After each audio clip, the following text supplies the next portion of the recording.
God morgen alle sammen. Jeg håber, I kan høre, hvad jeg siger.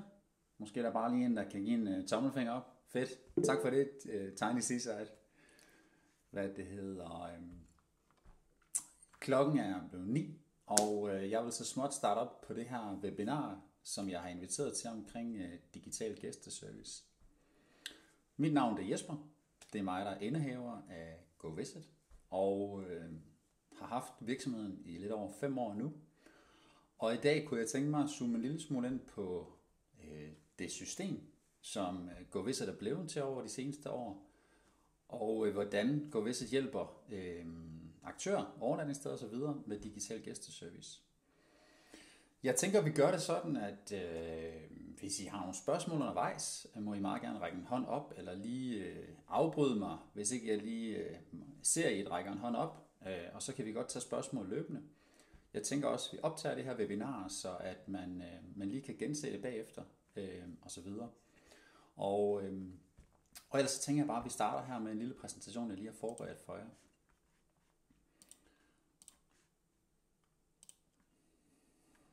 Sådan der.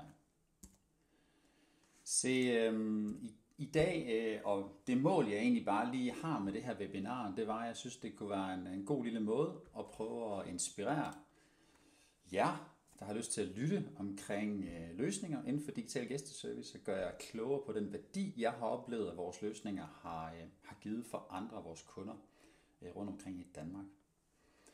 Og det jeg gerne vil prøve at dele med jer i dag, det er egentlig erfaringer. Erfaringer for de sidste 5 år, og de løsninger, som GoVisit har udviklet. Og det I kan se på kortet, det er alle de prikker rundt omkring i Danmark, hvor at vi har nogle kunder, der bruger en løsning fra GoVisit af. Det jeg kunne tænke mig at prøve at zoome ind på i dag, det er sådan 3 punkter. Det ene det er, hvad er digitalisering af gæsteservice i hvert fald med vores erfaringer herfra? Hvilke fordele bidrager den her digitalisering med for dig som virksomhed og for jeres gæster? Og hvordan kan GoVisit bidrage til den her rejse, så man faktisk kan være klar med en løsning inden for blot 2 arbejdsdage. Se, nu er det her ChatGPT, det er sådan en sjov størrelse, men jeg synes faktisk, det er meget godt betegnende, fordi hvad er digitalisering af gæsteservice? Og det betyder jo typisk, at man bruger digitale værktøjer til at give gæster information, hjælp og service, i stedet for eller som supplement til personlig betjening. Altså det her med at bringe gæsteservicen digitalt ned på telefonen, så gæsterne selv kan finde det. Og jeg kunne tænke mig lige at prøve at nævne nogle af de her tendenser, som det her med digital gæsteservice taler ind i. Og sådan valge 3 simple forståelige elementer ud. Fordi bæredygtighed er jo højt på alles læber i dag. Vi skal helst forsøge at bringe os hen mod bæredygtige løsninger hele vejen rundt. Og det her med digitale løsninger er jo med til at reducere tryksager, brochurer og papir i det hele taget. Og samtidig så matcher det jo så gæsternes stigende fokus på de her grønne løsninger. I har samtidig deltaget, kunne jeg forestille mig, i de her store webinarer også fra Visit-organisationerne, der snakker med det her med, hvad gæsterne forventer i dag på bæredygtighed. Det taler de altså ind i. Så er det her med digitalisering og selvbetjening. Jeg kender det selv, og det kender I måske også, men mange forventer i dag at kunne betjene sig selv, når det lige passer ind. Og løsningerne skal være mobile first, altså folk er vant til at gøre alt på deres smartphone i dag. Og så det her med tilgængelighed.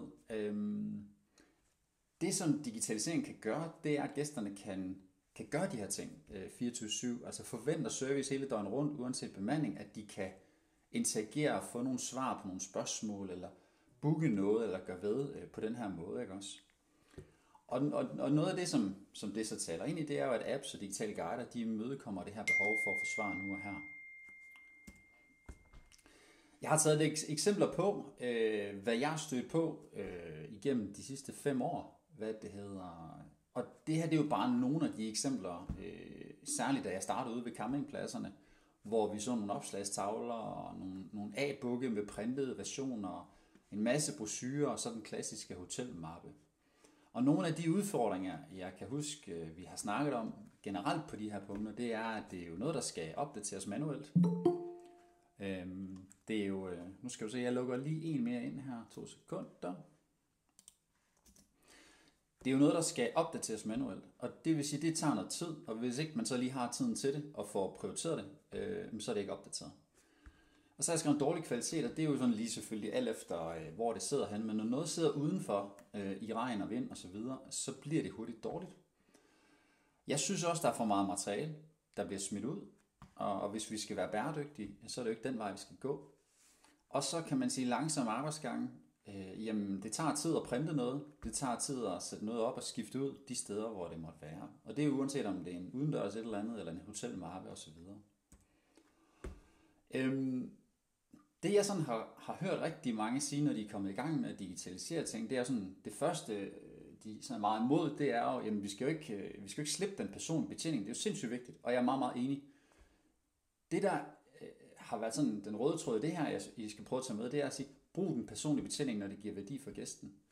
Jeg har prøvet at tage et par eksempler med fra, hvor jeg synes, der giver det ikke mening. Altså hvis jeg sidder på en campingplads, eller på et hotelværelse, eller et lille overnatningssted, det at jeg lige skal finde ud af, hvornår var det nu morgenmadsbuffeten var, eller wifi-koden, det er ikke noget, hvor jeg synes, at jeg har lyst til at skal enten ringe til receptionen, eller gå ned til receptionen, eller bevæge mig efter det. Der er en masse praktiske informationer, hvor jeg siger, der giver det personligt bare ikke mening. Det giver rigtig god mening i forhold til nærvær, personlige anbefalinger, tid til at være tilfredse med jeres ophold.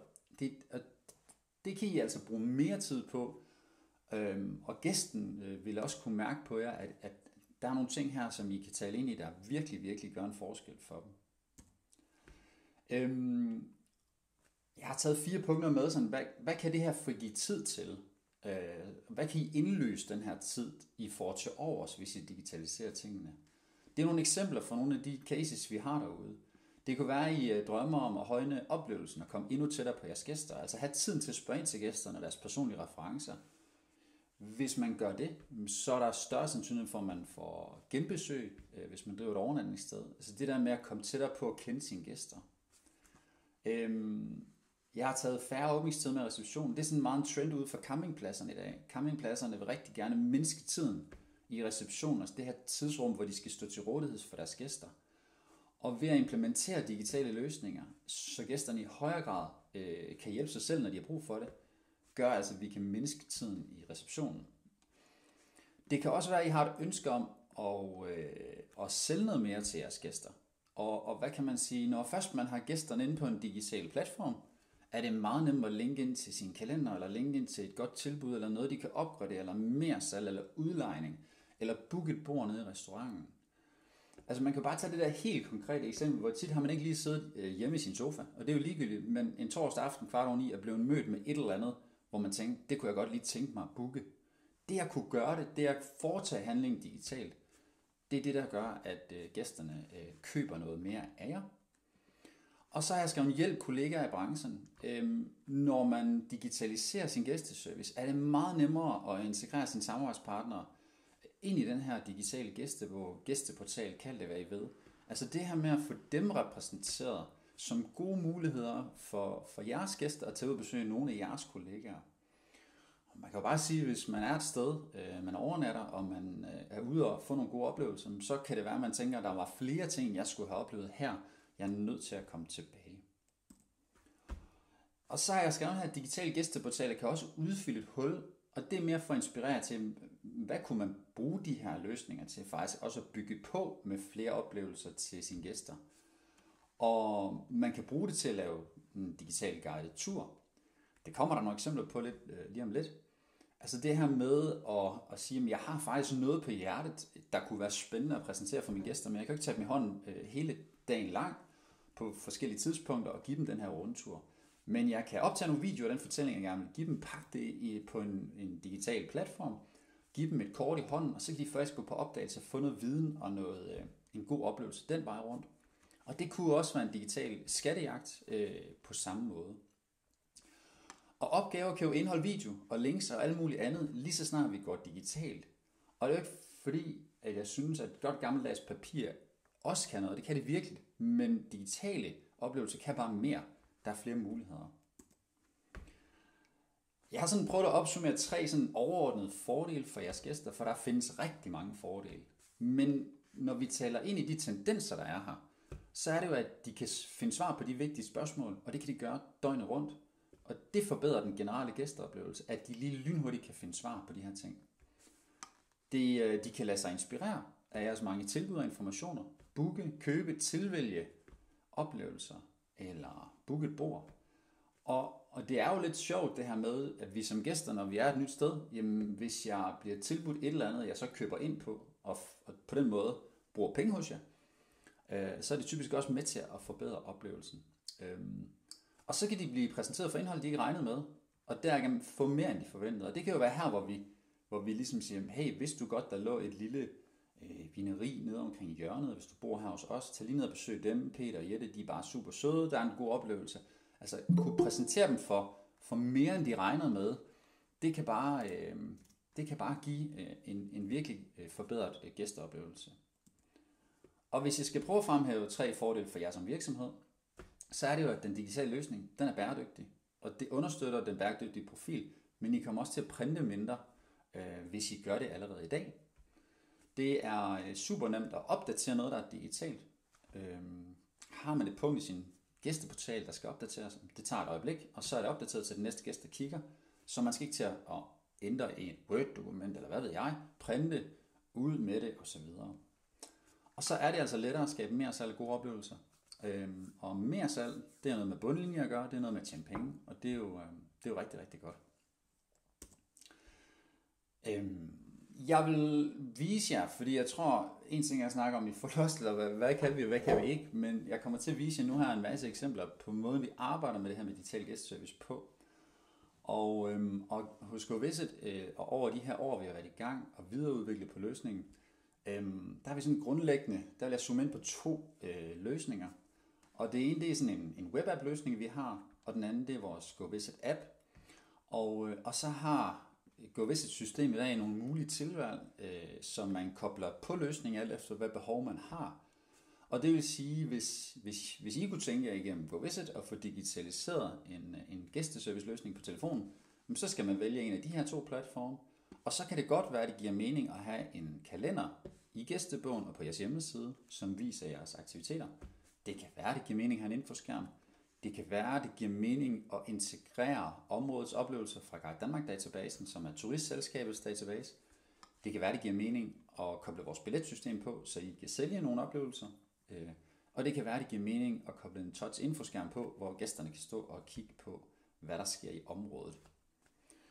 Og så kommer der en hel masse eksempler lige om lidt, men jeg vil bare sige, webappen er klart den letteste måde at komme i gang på, hvis man ønsker at digitalisere noget. Fordi en webapp er egentlig et website, der ligner en app. Og fordelen ved en webapp er, at det kræver ikke noget download. Du kan linke direkte fra en bookingbekræftelse eller en QR-kode, og så er du inde på den her portal, og så er den sprogversioneret til dansk, engelsk og tysk. Det er 100% live opdateret lige snart du ændrer noget, så er det live for dine gæster, og I får noget i 100% eget design, og dermed kan I holde jeres webportal i den designstil med logo, farver, fonter osv. I ønsker, i forhold til sådan den måde, I ellers ser ud. Og så til eksemplerne. Se. Her har vi hoppet ud til Rødvig Kro på Sjælland. Der havde jeg en dialog med dem sidste efterår. De har 3 adresser, og det vil sige, at de kører 3 forskellige overnatningssteder. De kunne godt tænke sig en eller anden form for simplificeret løsning til at håndtere den her information til deres gæster. Noget, de ligesom kunne tabe ind i, få lavet en gang for alle, få formidlet ude på alle værelserne, og som så kunne være nemt for dem at opdatere efterfølgende. Den løsning, vi så har hjulpet dem med, det er at lave 3 unikke webapps. Det kan I se her, for de her 3 forskellige overnatningssteder. Og det vil sige, når man lander som gæst for eksempel på Rødvig Kro og kommer ned i værelset, så hænger den her lille A4 på værelset, og så kan man scanne QR-koden og tilgå gæstebogen. Og her der ligger så alle de praktiske informationer, aktiviteter og frokostmenu, som man kunne drømme om at gå på opdagelse i. Samtidig så har vi integreret vores kalender ind i webappen. De har lidt yoga, man kan booke osv. Det ligger både på webappen, og det ligger på deres hjemmeside i vores kalenderintegration. Og så bruger de vores billetsystem til at sælge de her løsninger. Så det her det er sådan et godt eksempel på hvad det hedder, på et hotel. Jeg kan lige se, at der er nogle håndsoprækninger fra Esther, blandt andet. Har du et spørgsmål, Esther? Eller det er måske ingen.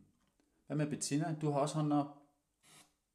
Ja, jeg har også hånden op. Det er fordi, jeg kan se, at eksemplet fra Røde Kro, eller Rødvig, Ja, at der er forskellige sprog. ja. Hvordan fungerer det? Er det noget, man selv skal komme med, eller kan den opdatere, altså kan findes appen i forskellige sprog? Yes, så jeg kommer til at vise de her løsninger live lige om lidt, men den måde, vi har gjort det på, det er egentlig at sige, jamen alle vores webapps fungerer på dansk, engelsk og tysk. 3 sprogvalg. Vores backend er designet på den måde, at når du opretter indhold, så kan det være, at du starter med at lave et punkt og siger, at det er på dansk. Så kan du Google Translate det til engelsk og tysk, og så tilpasse indholdet. Giver det mening? Ja, det giver mening. Og det vil sige, på den måde er det relativt nemt for jer egentlig at sige, hey, vi har noget indhold på dansk, det skal vi have ind. Hvis jeg ikke er super god til andre sprog, så kan jeg Google Translate, så er det forståeligt. Hvis man er rigtig god, så kan man selv arbejde videre med de her sprog inde i selve webappen. Og jeg viser jer backenden live lige om lidt, og et par eksempler på webappen, hvordan det fungerer, så kan I lige se det også. Ja. Super godt, tak. Velbekomme. Yes, så det var sådan et klassisk hoteleksempel, som det vi har her. Så har jeg taget et eksempel med fra en campingplads. Hvad det hedder. Det er jo lidt det samme, men på en campingplads, der er faktisk der GoVisit startet med hele rejsen, men hvad det hedder. På en campingplads, der får man typisk et pladskort og nogle praktiske informationer og en masse forskellige papirer med, når man kommer til campingpladsen. Det ender typisk i forruden, og så kommer man ned og sætter sin campingvogn op, og så glemmer man alt om alle de der papirer. Så det her med at få digitaliseret indholdet og samlet det på sådan en webapp her, gav rigtig god mening for Jarlbæk Fjord Camping. De har også sådan gået skridtet videre og sagt, jamen i den her webapp har vi integreret en kalender, fordi de har et stort aktivitetsprogram. Så den kalender ligger både i webappen og på deres hjemmeside, og på deres infoskærm, som også kommer igennem GoVisit. De bruger billetsystemet, og de har integration til Guide Danmark, for de vil gerne vise nogle af områdets oplevelser, så kan de så plukke de oplevelser, de gerne vil præsentere, og så bliver de opdateret automatisk ind i deres webapp. Vi har mange campingpladser, der bruger vores løsning i dag. Så er der også lidt nogle sjove skæve i sammenhæng, hvor vi kunne bruge det her. I sommer der havde Johnny Haugaard her, er jo sådan blevet en utrolig kendt person inden for det her med at lave udstillinger. Og her til sommer havde Visit Himmerland et samarbejde med Johnny Haugaard i Hobro, hvor de lavede en mega fed udstilling. Udstilling, som egentlig forplantede sig flere forskellige steder i byen med udstillinger. Og for ligesom at samle alle informationer for gæsten, så de ikke går glip af noget, så har de både lavet en folder, men de har også lavet en webapp på de her løsninger. Det skønne ved webappen, når man så lander herinde, det er, at man også lige får lidt mere information end bare Midgårdsordenen. Man får lige, hvad med nu spisestedet i Hobro, fordi integrationen via Guide Danmark gør, at de så kan dele de ting for dem. Hvad med shopping og så videre. Så det her med at samle information i en webapp, og igen have muligheden for at længe gæsterne videre til noget andet, det er sådan lidt på et andet niveau, men på et destinationsniveau, så giver det rigtig god mening også. Endnu en case, det er sådan en festival, Muslingefestivalen i Løgstør, er en årlig tilbagevendende begivenhed, hvor at de har begivenheder over flere dage. Det handler selvfølgelig om muslinger, det er klart, men udover at der er et program, og dermed har de integreret vores kalenderløsning, så er der også en masse information og plads og musik, der kommer, og en masse vigtig information, de gerne vil dele med deres gæster, og det er pakket i en webapp på den her måde. Maja Salgscenter er et sted, man kan besøge Maja, hvor de producerer salt, sjovt nok.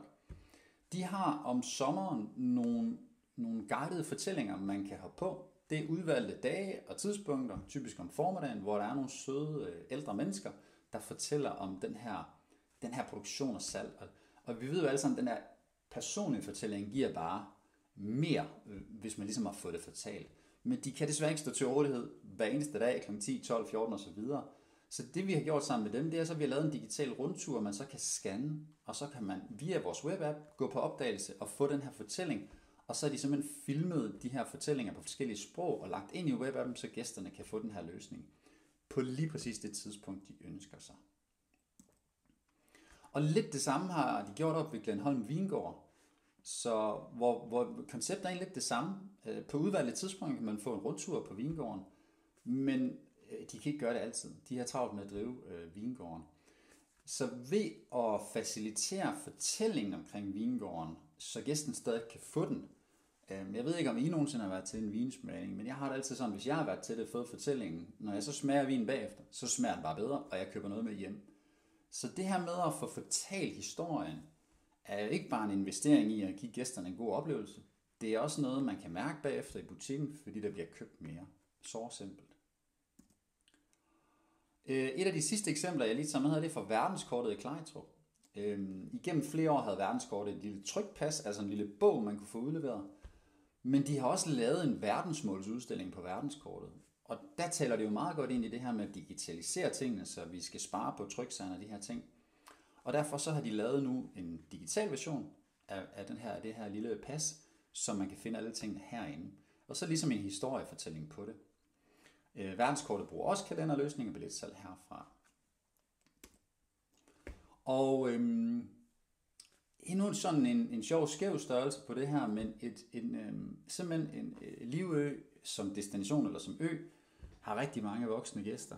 Men de døde også med, snakkede vi om i foråret, at der ikke var en oplevelse, så mange oplevelser for børn udover at gå på opdagelse i naturen selvfølgelig. Så sammen med dem har vi lavet en digitalisering af en sjov skattejagt og suppleret med et skattekort. Og så kan man sige, var det ikke federe bare at lave det på papir? Det kan man også. Det man kan gøre, når man digitaliserer det, det er, at man kan lægge videoer ind, man kan lægge links ind, man kan integrere spørgeskemaer og alt muligt andet fra sjove tjenester. Så man kan gøre det lidt mere levende og spændende ved at digitalisere det. Og vores webapp-løsning bliver også brugt af turistselskaber. Man kan sige, det her med at have et sted og sende en gæst hen på vej ud af en restaurant for at opleve mere i lokalområdet.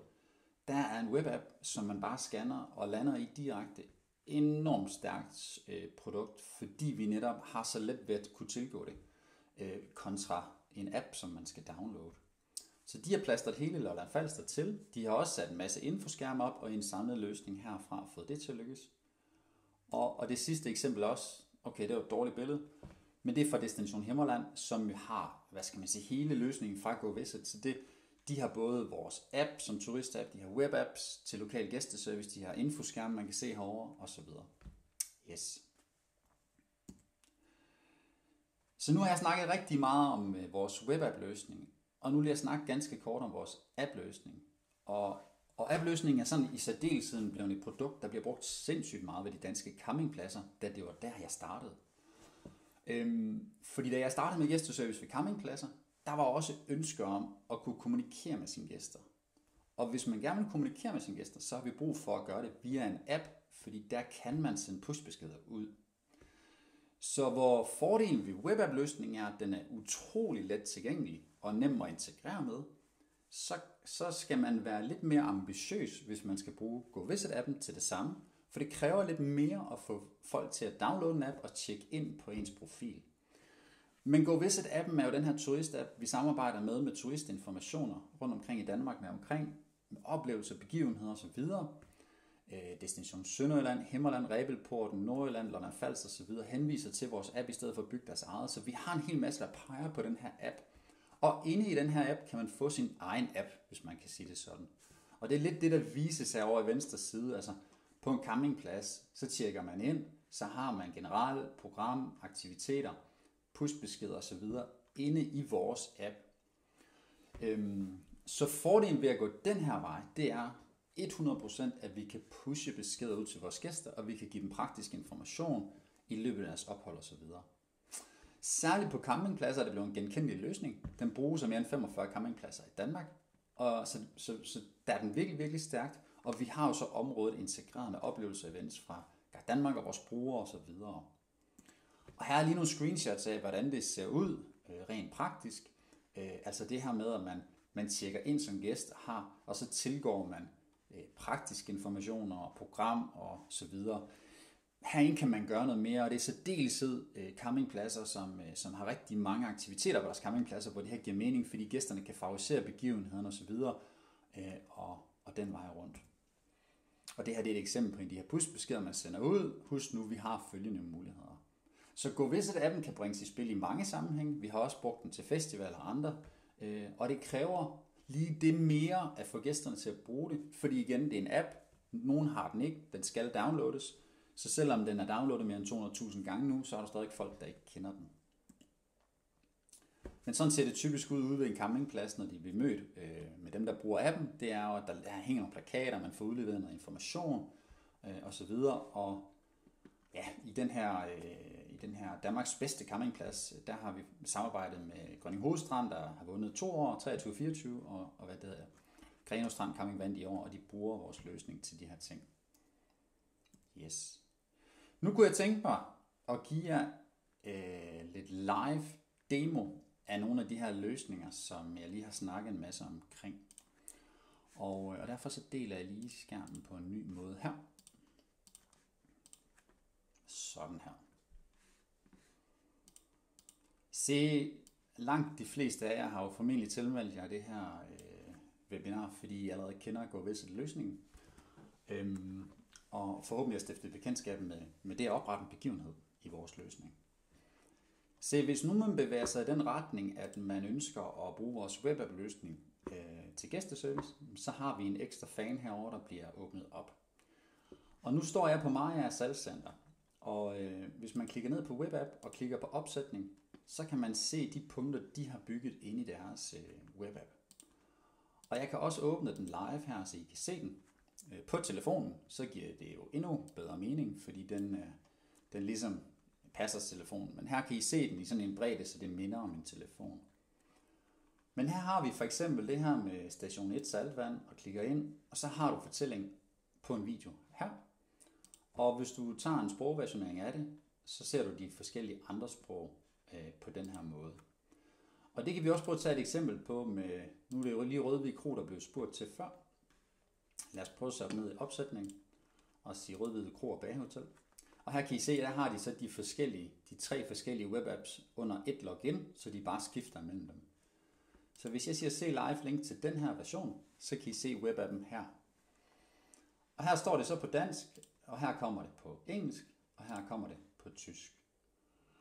Og ligesom jeg klikker rundt i det her, det er jo præcis den samme måde, du bruger den på telefonen. Og hvad det hedder. Og derfor så er det bare sindssygt nemt for gæsten at vælge det sproglag, der giver mening for dem, og så hoppe ind på en information. Hvis nu vi klikker på praktisk info, så har de så ligesom sagt noget med wifi, netværk, hvad hedder det, og så videre. Og ellers de der andre praktiske informationer, man skal have, og så videre ned ad her. Frokostmenu, aftenmenu, yoga, og så videre. Og det I kan se her, er jo så den backend, man får adgang til den her webapp-opsætning. Og langt de fleste af dem, der egentlig kan man sige, vælger løsningen fra GoVisit, der får vi en snak om, hvad drømmen er, og så laver vi en grundopsætning til at starte med, og så laver vi en introduktion til jer, og så overtager I, og så kan I selv rette i de her ting. Men her kan man også se de forskellige sider i webappen. Hvad er det for nogle sider, gæsterne er mest interesseret i? Så det vil så sige, at man kan se her, 229 aftenmenuen, den er ret populær. Yoga, knap så populær, men det er måske også for lidt fair, at man er interesseret i yoga. Men man har simpelthen sådan en åben tæller, så man kan følge med i over tid, hvad det er, der er væsentligt for dem. Og hvis jeg lige prøver at klikke ind igen her, og så siger vi arrangementer og events, ja, der kan I faktisk se vores kalenderintegrationer. Lige nu har de ikke nogen kommende begivenheder liggende, men hvis de lå her, så lå de her i kalenderen. Godt. Lad mig prøve at vise jer et par andre eksempler. Hotel Saxkøbing, opsætning, vælg banner webapp, se live. Et hotel også på Lolland Falster, som har brugt løsningen her og integreret det ind og lagt deres farver ind og logo i toppen og alle de her ting og så videre. Events, lad os prøve at se, om de har noget i kalenderen. Så de har kalenderen liggende her, der kommer nogle begivenheder, og de er så tastet ind i GoVisit-systemet. Så ligger de her i webappen automatisk, og det ligger også integreret på deres hjemmeside med den her kalenderløsning. Yes. Og så til backenden, når man arbejder med det. Nu hopper jeg lige på sådan en demoprofil, jeg har, Bluesøj. og klikker på opsætning her. Og I kan lige prøve at se, hvordan den ser ud. Det er sådan en demo-web, vi har, så kan vi lege lidt med den, og så sker der ikke det store i det. Men lad os sige, at det her det var jeres webapp, og man ønsker at lave en rettelse til noget af det punkt, man har. Det kunne være Wi-Fi. Nu skal vi have ændret koden fra strand 2025 til noget andet. Jamen, så hopper vi over i backenden. Der finder punktet, der hedder Wi-Fi. Redigerer det. Scroller en lille smule ned. Her kan man se baggrundsfarven på posten og tekstfarven. Det kan man justere. Titlen kommer her, og så har vi så det her med, hvad nu koden er. Så nu ændrer vi koden til webinar gæsteservice. Og se, så kan vi bruge den her Google Translate. Bum. Og så er den ligesom oversat her. Og det er jo så ikke så hensigtsmæssigt på lige en kode, fordi den skal jo ikke oversættes. Så kan vi lige rette i det bagefter. Det samme kunne vi gøre her. Bum. Sådan der. Skrål ned i bunden. Godkend og gem ændringer. Og nu hopper jeg tilbage her til oversigten og hopper ind på Wi-Fi her. Og nu har vi ændret koden, og det vil sige, at den ændring, vi lige har lavet, er live for gæsten næste gang, den kigger derude. Og man kunne jo bare lige forestille sig, at hvis nu man havde, det ved jeg ikke, 10 hytter, 30 værelser, eller et eller andet, og man skulle ændre Wi-Fi-koden, og det skulle ud og ændres i alle ens bøger på værelset, hvilken opgave det vil være. Det her det tog cirka 20 sekunder, så det er altså noget, man kan spare noget tid på, hvis det er på den her måde. Noget af det, jeg også vil slå et slag for med de her løsninger, det er, alle de her informationer, vi skal have som gæst, når vi er afsted, det er bare en ordentlig stribe af informationer. Ved lige at sætte det ind og gøre det lidt pænt med lidt forskellige farver, og lidt forskellige ikoner, og lidt forskellige logoer frem og tilbage, så bliver det bare lidt mere spændende at gå på opdagelse i de her informationer, og måske man så faktisk får kigget til flere informationer ved at gøre det på den måde. Jeg har også nævnt, at man kan integrere information fra turistområdet, og det vil jeg også gerne lige prøve at vise jer, fordi vi har sådan et modul her, der hedder turistside, og her kan man se et preview af det, jeg er lige i gang med her. Her har jeg lige for sjovt lavet noget, der hedder spisesteder i Ebeltoft, integreret Ebeltoft gårdbyggeri og cafébade. Og så har man simpelthen valgt 2 forskellige produkter fra den her turistdatabase i Danmark. Og det, der er fedt ved det er, at når turistdatabasen så bliver opdateret med nye billeder, så er den opdateret i jeres webapp. Når der kommer en ny beskrivelse, så er den opdateret. Når weblinket bliver opdateret, så er den opdateret. Så det, vi egentlig skal gøre her, det er egentlig at bygge det indhold, vi gerne vil præsentere for vores gæster.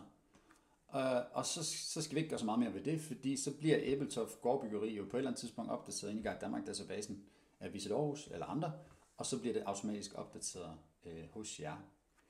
Og måden man egentlig arbejder med de her ting på, det er egentlig at sige, at vi vil gerne oprette noget indhold i den her turistside, og så siger vi, det er den her spisesteder i Ebeltoft. Og nu er jeg ikke så kendt i Ebeltoft, så nu skal jeg bare lige café her, og så må vi se, hvordan det ledes. Men lad os holde ind på Visit Aarhus. Planlæg ferien.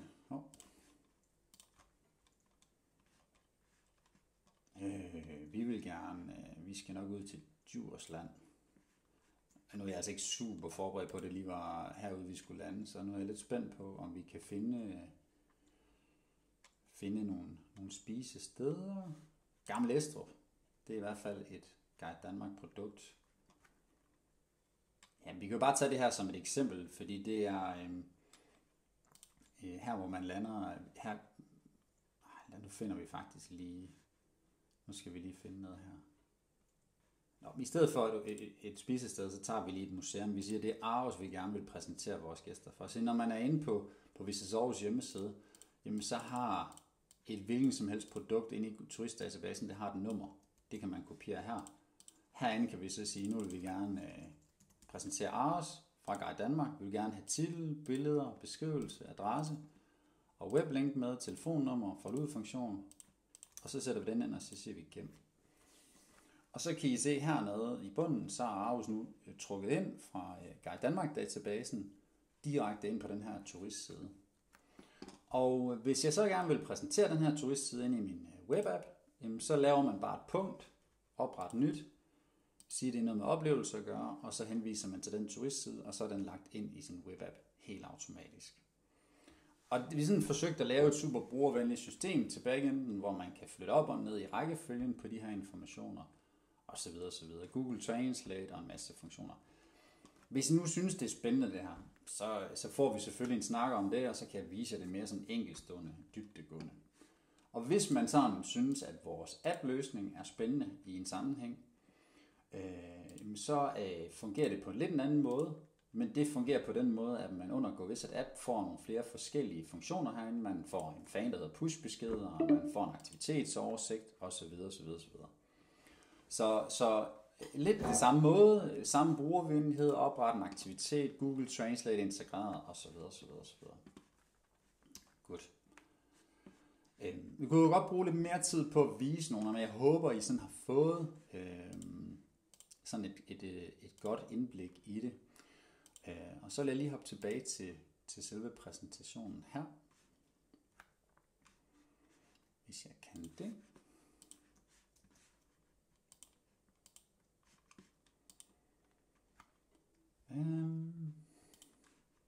Sådan her.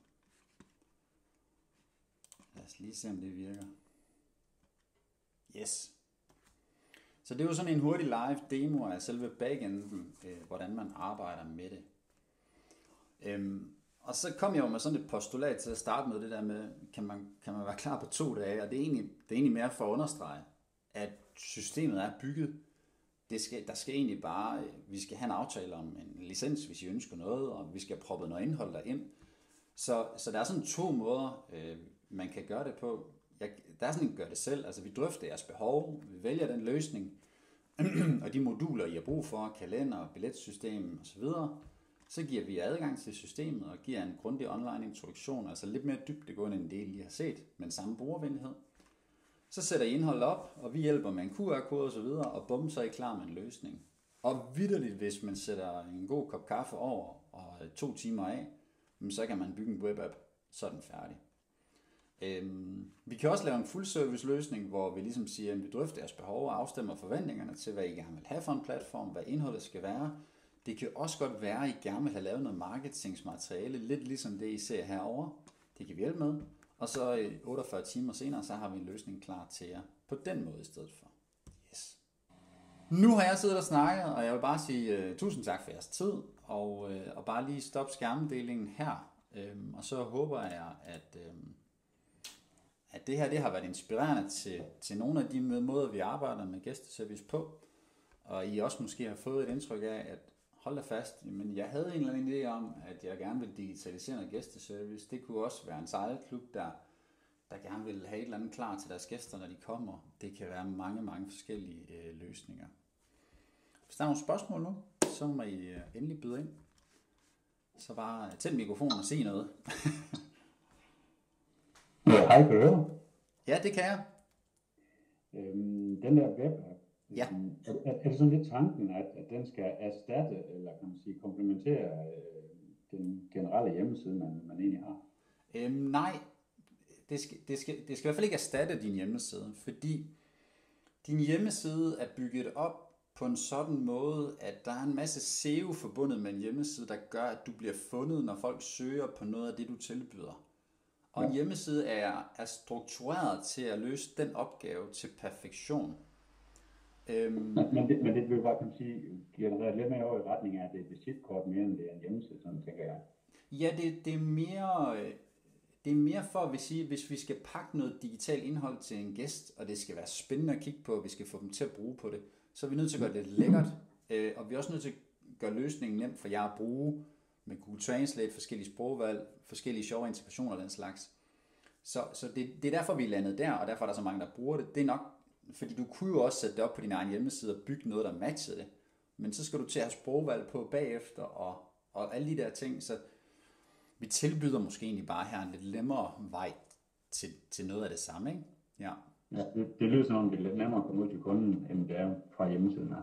Ja, fordi her, der får du noget, der er bygget til at matche din mobiltelefon med simple kasser, en struktur, der minder om en app, hvor du lynhurtigt finder frem til tingene, hvor en klassisk hjemmeside er jo bygget op på mobilen med 3 små streger op i højre hjørne, hvor du skal til at gå på opdagelse i undermenuer for at finde det, du egentlig ønsker. Og Og det er jo der, hvor den kommer til sin ret, fordi den er bygget op helt anderledes, end et website er.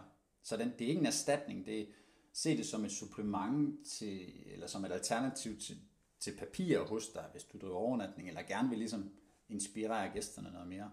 Ja. Ja. Helt sikkert.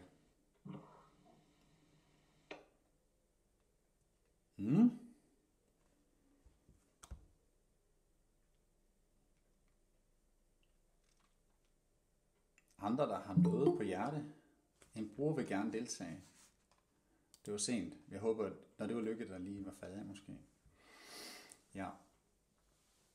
Er der andre spørgsmål lige? Ellers så kan jeg jo også sige, ja, typisk hvis man har en nysgerrighed omkring alt det her, så skriv en mail til mig eller ring til mig og sige, jeg kunne godt lige tænke mig at vide noget mere. Det er jo ikke fordi den her præsentation er det, der gør, at man tager en beslutning, men så kan vi holde et online møde, så kan vi dykke lidt mere ned i jeres tanker. Jeg kan vise jer noget mere omkring det, og vi kan få afklaret nogle flere forskellige ting. Og så, så kan I jo komme lidt videre med jeres overvejelser, om det er vores løsning eller andres løsninger, der skal implementeres hos jer. Tjek. Jeg tror, jeg har det lidt sådan, at hvis ikke der er flere, der har spørgsmål, så vil jeg sige tak for jeres tid. Det var sødt, at jeg dukke op og lytte, og række ud, hvis der er spørgsmål. Og ellers så vil jeg bare ønske jer en rigtig god dag. Vi ses.